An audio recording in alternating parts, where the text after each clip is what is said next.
So it may seem odd to compare the writings of the British inkling Owen Barfield, 1898 to 1997, and the eminent German philosopher Hans-Georg Gadamer, 1900 to 2002. I might note that I sadly never met Barfield, but I did encounter Gadamer towards the end of his life on a couple of occasions. Both men shared more in common than might otherwise appear to be the case. They were men of vast erudition and penetrating intellect. Both had a keen sense of the intellectual crisis of philosophy after the disintegration of the high romantic synthesis of post-Kantian thought and the crisis of confidence in European culture in the wake of the savage internecine European wars. They were near contemporaries, both born and died within a few years of each other. And the opus magnum of both men appeared rather late in their respective careers. And their intellectual eminence was, as it were, rather late appearing. So Saving the Appearances was published in 1957. Truth and Method appeared in 1960. Only Gadamer's wife used to bully him, saying, "No, you've got to get your big work out." And so when he was 60, he finally did. Barfield spent most of his career as a London solicitor and was lecturing in the US in the later part of his career. Gadamer was a teacher of philosophy that became an important name in European thought only after the publication of Truth and Method. Both exist in the shadow of another towering figure, Gadamer, the pupil of Martin Heidegger, and Barfield, the friendly antagonist of C.S. Lewis. Philology was at the core of their concerns. Barfield went up to Oxford to read classics and then changed to the fledgling subject of English literature. Gadamer was a student and then teacher of philosophy, but he was an accomplished philologist, and much of his professional work as a philosopher was as an exegesis of ancient Greek philosophy, and as we shall stress, Plato himself. While both philosophers, poetry is of great significance to their systems of thought. Their theories of poetic diction are theories of knowledge. Both Barfield and Gadamer are deeply preoccupied with the role of the humanities in an age dominated by science. Such concerns are very close to the central project of Gadamer's hermeneutics.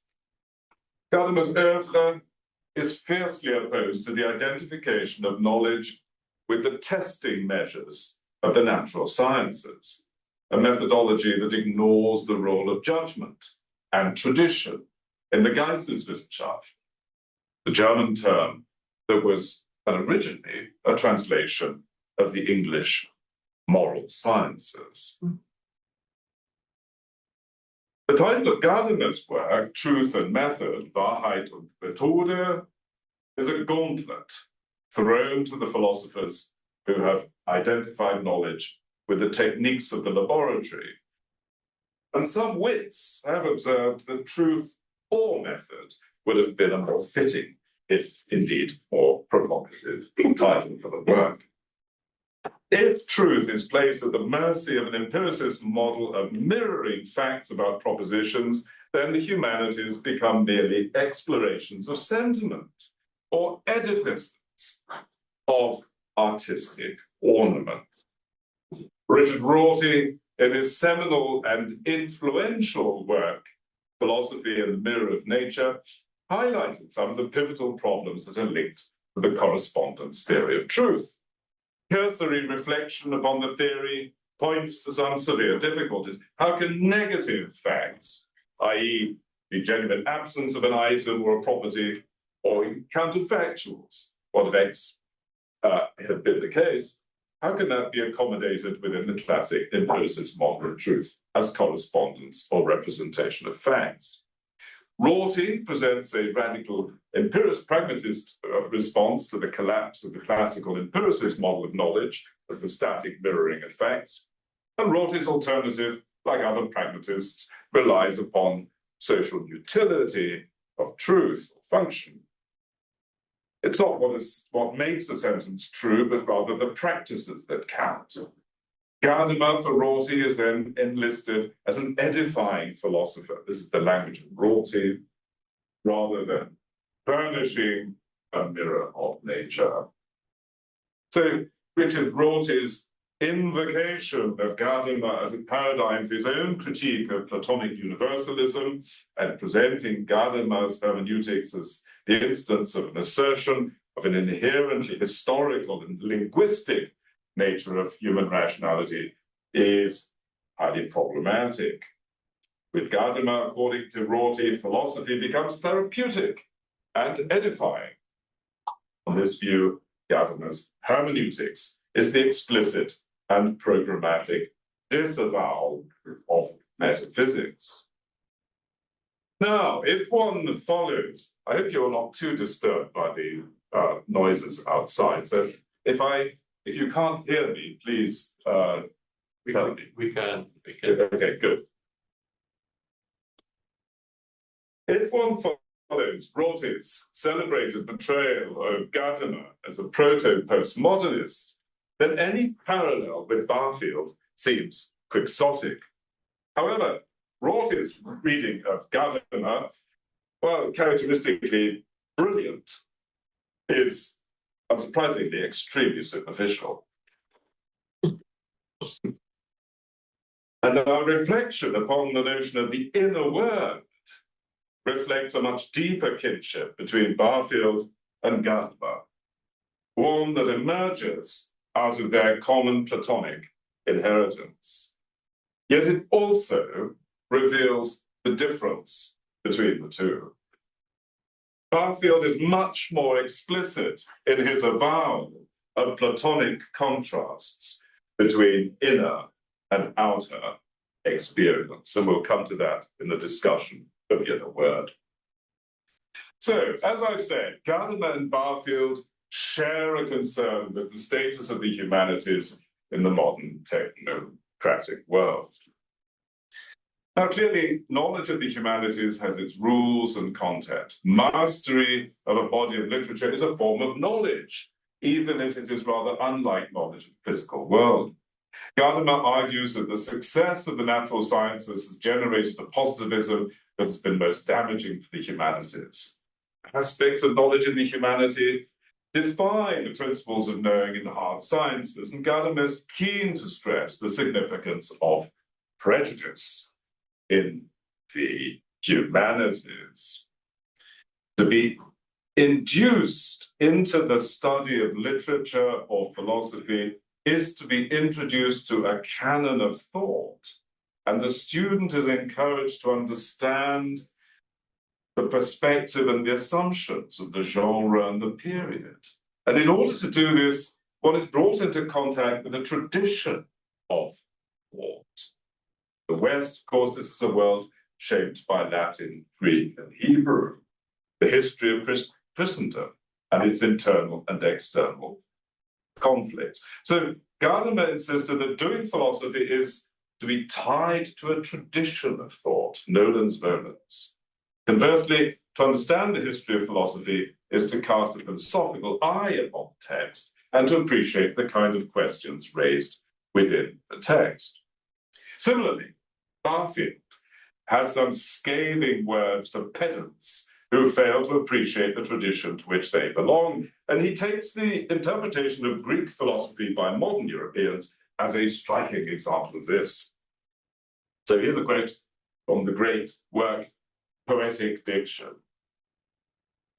"That one can read Plato and Aristotle through from end to end. He can even write books expounding their philosophy, and all without understanding a single sentence. Unless he has enough imagination and enough power of detachment from the established meanings or thought forms of his own civilization to enable him to grasp the meanings of fundamental terms, unless, in fact, he has the power not only of thinking, but of unthinking. He will simply reinterpret everything they say in terms of subsequent thought. Now, what Barfield is intent upon saying here is quite close to Gadamer's notion of the two horizons, as the integration of the other realm of the text being studied from the perspective of the specific historic and cultural context of the reader. To study Plato, say, with care is to engage in the ancient Athenian context from within the horizon of the reader. Both the horizon of the text and the horizon of the interpreter are to be fused in the hermeneutical process. And this process cannot be construed properly or accurately as a technique or a method. Here Gadamer's idea of a wirkungsgeschichtliches Bewusstsein, or a historically effected consciousness, is a critique of, for him, the substance metaphysique of classical Western metaphysics, or the substance metaphysics. It's a form of humanism influenced by Heidegger's critique of metaphysics. It elaborates the principle that stresses the hubris of a dominant form of metaphysical philosophizing in the West, one which neglects the finitude of human experience and history. Yet this does not mean, contra or parce roti, that Gadamer's thought lacks itself a metaphysical component. Gadamer is keen to reject both a misplaced scientism and a radical subjectivism or relativism. He's clearly intent upon producing an alternative to either a sloppy anything goes relativism of the dreadful Rotian kind, whereby all facts are merely interpretations, or a rigid scientism. One recent commentator observes, "We simply cannot make sense of human knowledge in all of its relativity to these historically conditioned, linguistically constituted, value-laden standpoints if we do not see these standpoints as in principle compatible with and in contact with the intelligibility of the world." Now, Barfield shares Gadamer's concerns about an undue reliance upon notions of method. So here's a quotation from Barfield. "But to imagine that this tells us anything about the nature of knowledge, to speak of methods as if it were a way of testing, this is, instead of looking dispassionately at the historical fact, to wear it like a pair of blinkers." So Barfield is particularly critical of the anti-poetical effect of scientific rationalism, especially the legacy of Hume and Russell, which Barfield characterizes as, I quote, "the haphazard, pull and push ignorance, which claims in public the name of science and admits in private that it knows nothing, which, when it turns inward to the mind of the knower, finds there is a nothingness within to match the nothingness without." Reflection on the poetic activity teaches us that the same imagination which created that kind of habit can both disturb it and create new ones. Indeed, Barfield stresses the rational dimension of poetic vocation. Were not Dante, Shakespeare, and Goethe men who thought deeply about the world? Barfield writes, "It has already been emphasized that the rational principle must be strongly developed in the great poet. Is it necessary to add that the scientist, if he's discovered anything, must have discovered it by the right interaction of the rational and the poetic principles? Really, there's no distinction between poetry and science as kinds of knowing at all. There's only a distinction between bad poetry and bad science." In a striking image, Barfield presents Western culture as partially blind. Our sophistication, like Odin's, has cost us an eye.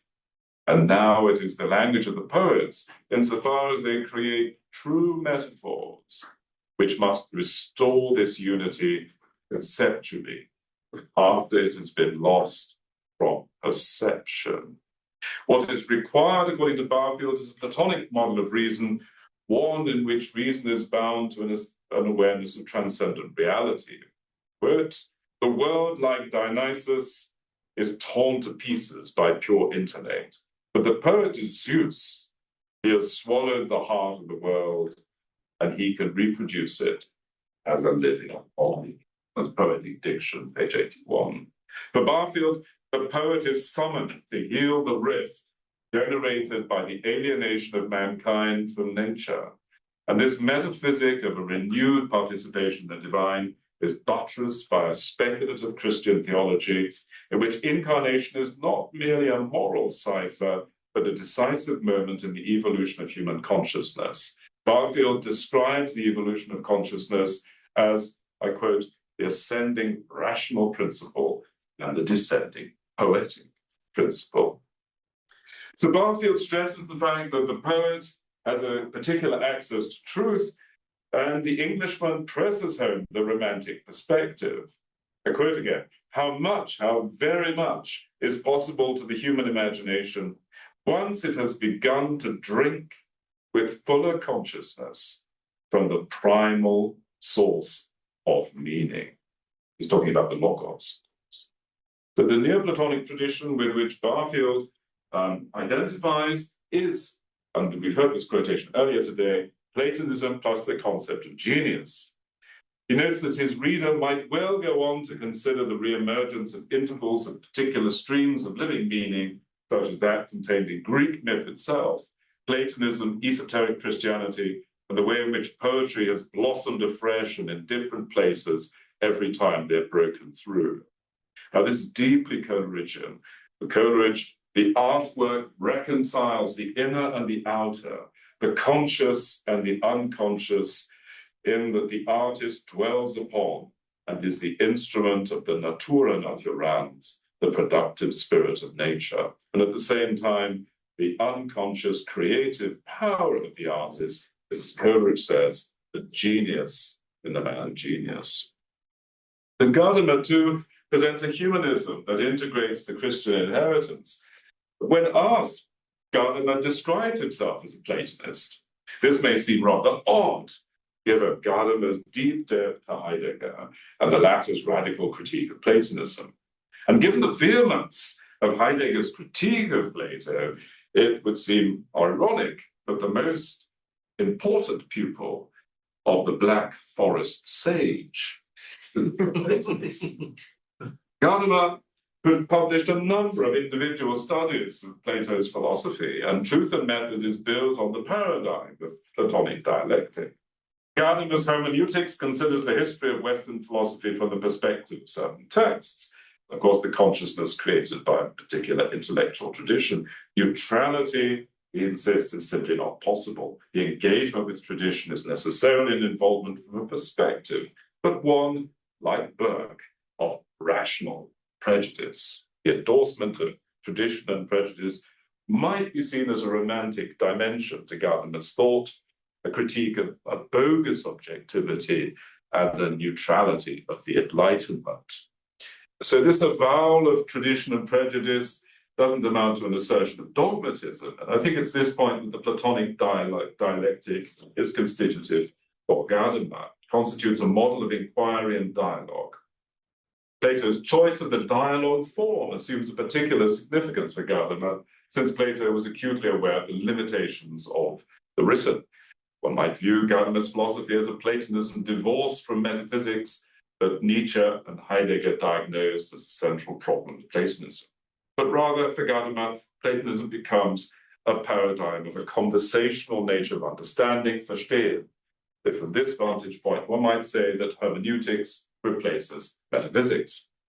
Now, the gap between the red-blooded visionary metaphysics of Barfield's Coleridge-inspired Neoplatonism and the rather manicured post-metaphysical Platonizing hermeneutics of Gadamer now seems very great indeed.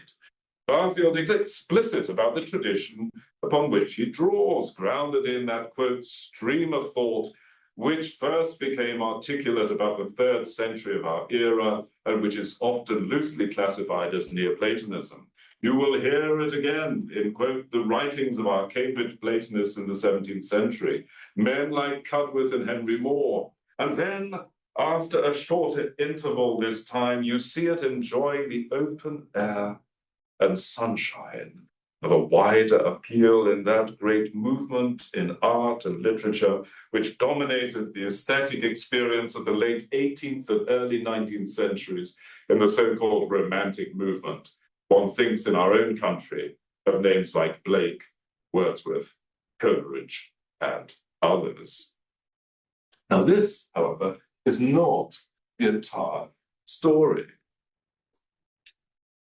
One of the works that exerted a deep influence on Gadamer was the Origin of the Artwork. In this essay, Heidegger presents an essentially Schellingian Neoplatonic theory of the artwork as a vehicle and repository of truth, as the revelation of being. That this gets back to Simon's citation from Plotinus. Habermas wrote about Gadamer urbanizing Heidegger, but Gadamer held fast to some key aspects of Heidegger's legacy, and the end of Truth and Method is most revealing of Gadamer's residual Platonism. The metaphysical crux of Platonism is the participation of appearances in the transcendent ideas, and it's no accident that Gadamer's final section in Truth and Method is concerned with the idea of beauty, and particularly its Platonic provenance. Yet, the distinct difference of emphasis is that Gadamer is bound to a critique of what he sees as the inadequacy of the Romantic Kantian legacy, with its subjectivism and its cult of genius. He says, to start with subjectivity is to miss the point. And such passages belong to Gadamer's participating assessment of what he regards as the subjectivization of aesthetics, that comes to a climax in Kant's third critique. But the presence of theology in Gadamer's thought is equally signified by the very term hermeneutics. The term has its origins in the rules of interpretation of Christian scripture, going back to antiquity, the Renaissance of the Reformers, and reaching its high point in the work of Schleiermacher, coincidentally one of the greatest Plato scholars of the modern period. Now, having noted certain similarities and differences between the two philosophical positions, it is worth considering their respective treatment of the topic of the inner world. The notion of the inner world is essentially the creation of Saint Augustine.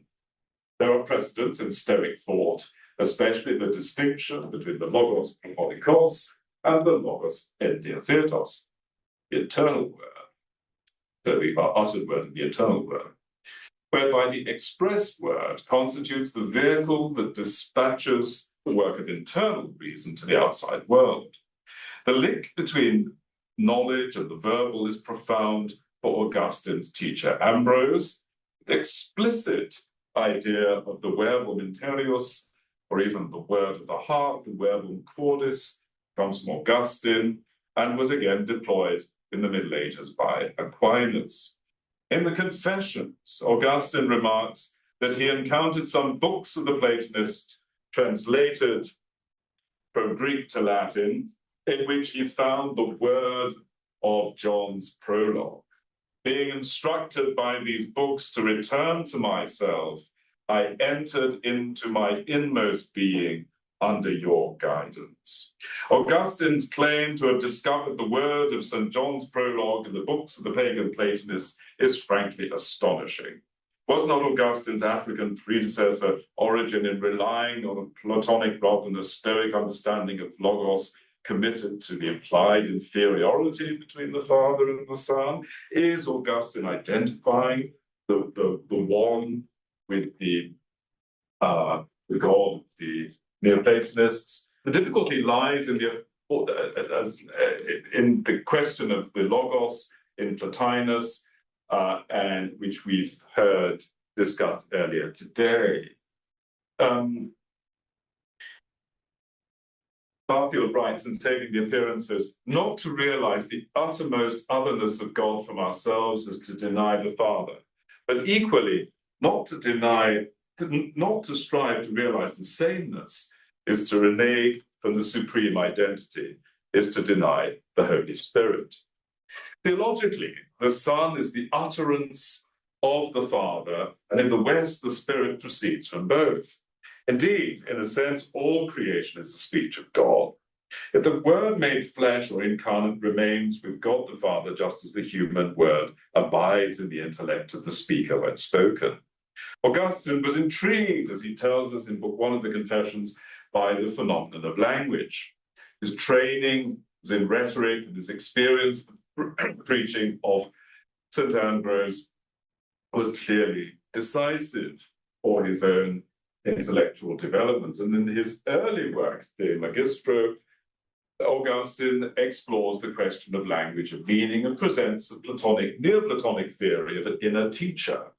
Augustine uses the term the verbum mentis for the soul's self-knowledge.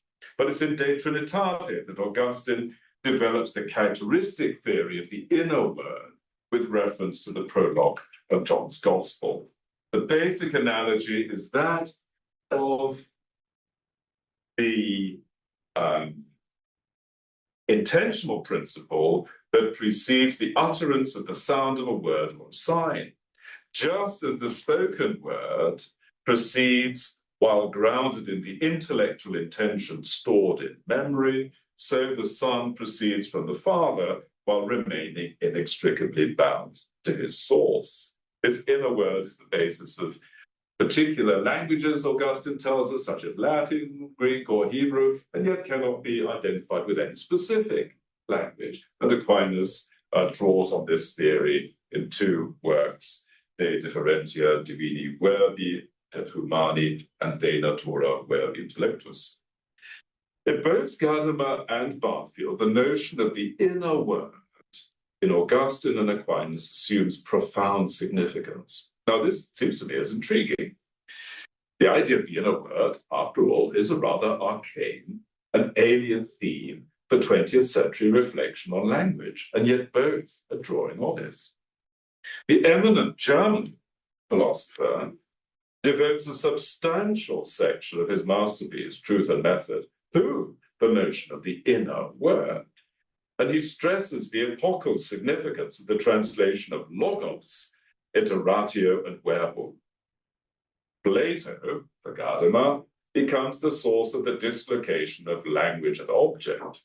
Whereas for Plato, words are transient, and it is the immortal soul that has access to eternal truths. For Augustine and his footsteps Aquinas, language is not merely the representation of the object, but is substantially continuous with its object.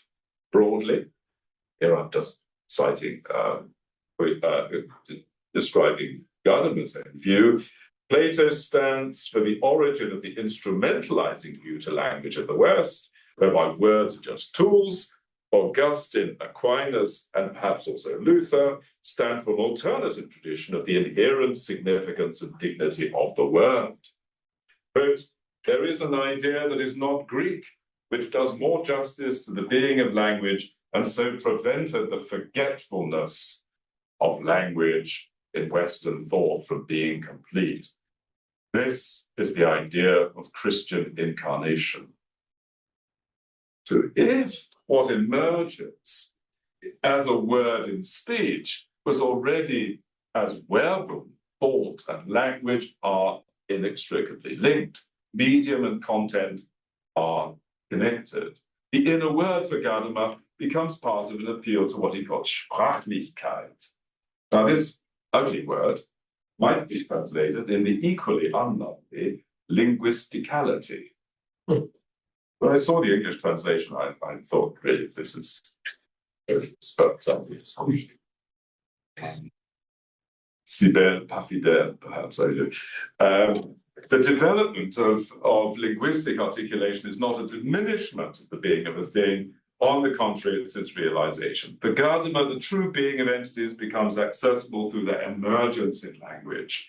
So for Gadamer, the recognition of finitude means the appreciation of the force of language, which the Cartesian tradition, he thinks, through Kant, the Husserl, tended to ignore or obfuscate. Now, have I got 5 minutes? I should think so. We can shorten the lunch break. You're too kind, Words. Yeah. So now, Gadamer's claim seems to me prima facie odd. In his arguments for the inner word, Augustine, in fact, places little weight upon the incarnation of the word. Instead, he relies upon the Platonic contrast between the noetic and the sensible worlds, the internal and the external. On Augustine's model, language employs the sensible to communicate the external. The verbum cordis precedes the verbum vocis.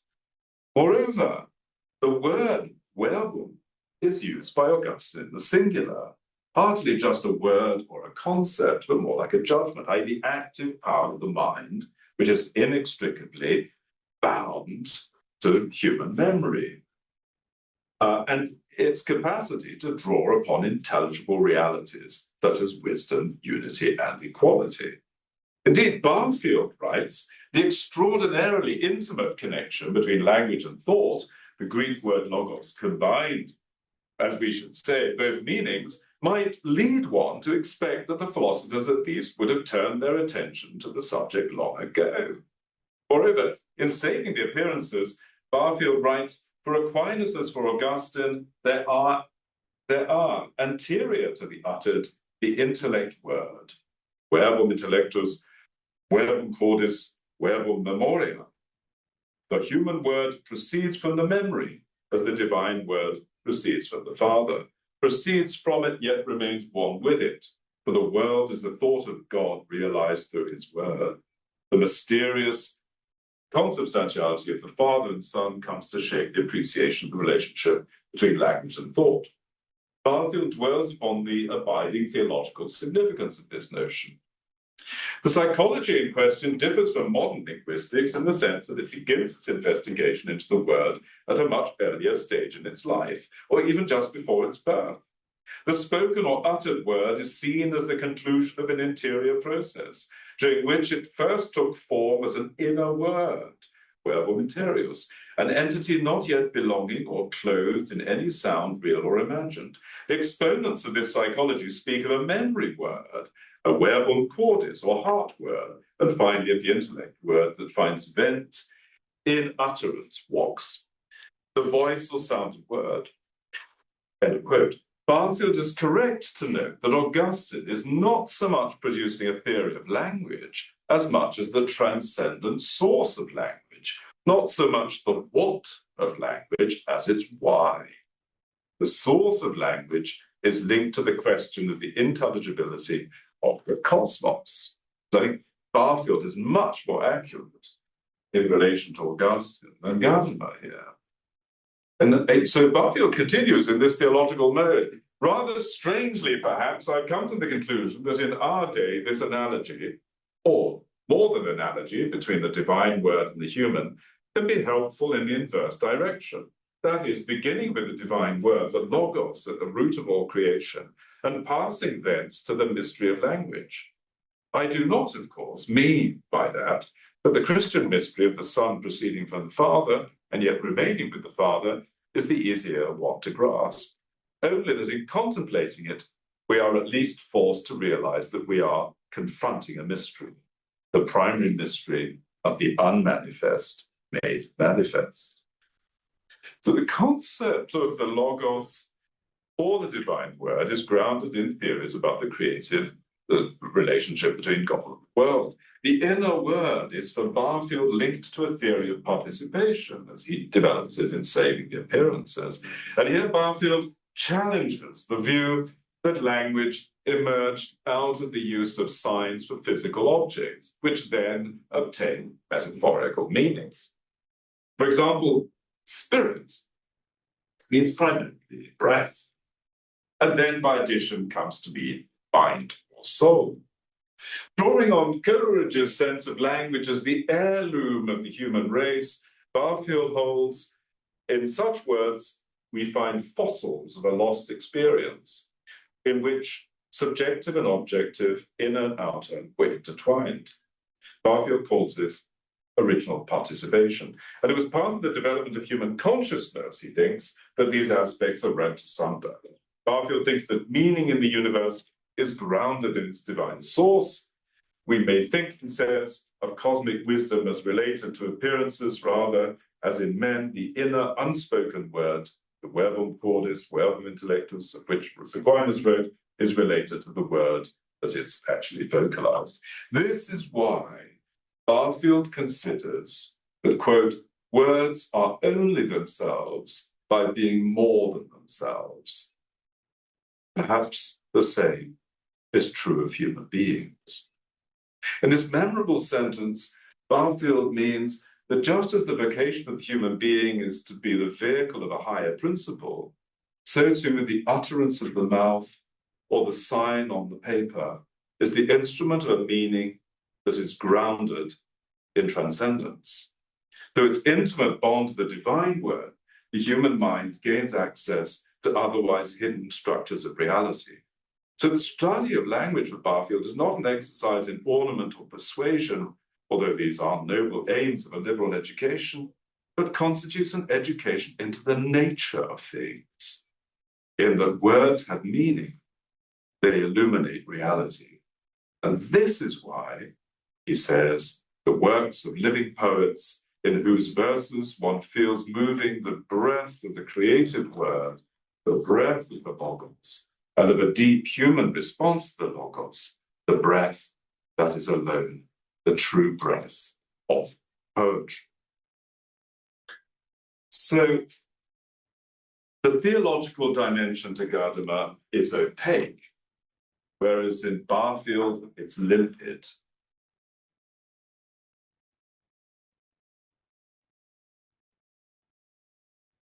For Barfield, the significance of the inner word is quite different from that of Gadamer, the creative activity alike in nature and in man, to which was given the name of logos, or word. Or when Barfield says, and since mind existed as life and meaning before it became conscious of itself, as knowledge not only the activity of great poets, but mere lapse of time may sometimes be a sufficient cause of this archetypal strangeness. Great poetry, he says, is the progressive incarnation of life in consciousness. This fits, of course, with Barfield's Coleridgean thesis that the great poet must be a profound philosopher. Art, on this model, becomes a mode of participation. And it is only, he says, when we have risen from beholding the creature into beholding creation, that our mortality catches for a moment the music of the turning spheres. It is at the point of contemplating imaginatively the created order in the light of its divine source, perhaps aided by a great poet like Dante, Shakespeare, or Goethe, that the human spirit can reconnect and participate in the divine. Gadamer and Barfield were caught up in the midst of the much vaunted linguistic turn, that phase in modern philosophy where thinkers of varied stripes started to ask, how do we use words, rather than how do we know the world? Yet Barfield and Gadamer were asking, how do we know the word, with its association with the logos and the word of scripture? I've argued this morning that it's misleading to view Gadamer's hermeneutics as straightforwardly a truncated version of Platonism, divorced from the metaphysics of Plato that vexed Nietzsche, Heidegger. And instead, a conversational nature of understanding, verstehen, the vaunted hermeneutics ousts metaphysics. The contrast with Barfield's Coleridgean-inspired Neoplatonism and the post-metaphysical hermeneutics of Gadamer appears prodigious. But upon reflection, however, the parallels between these two seminal thinkers should be evident. Not only do both offer a timely and penetrating defense of the humanities for a technocratic age, but both philosophers furnish a powerful defense of the speculative function of poetry in the humanities as a uniquely powerful mirror of consciousness. Both writers evince a fascination for theology, and while neither could be designated a theologian per se, both draw upon theology and both stress the deep significance of theology for Western philosophy. The evident fascination with the notion of the inner word is both an index of the debt of both men to the Platonic tradition, but also sheds light on significant differences between these two immensely fertile and potent minds.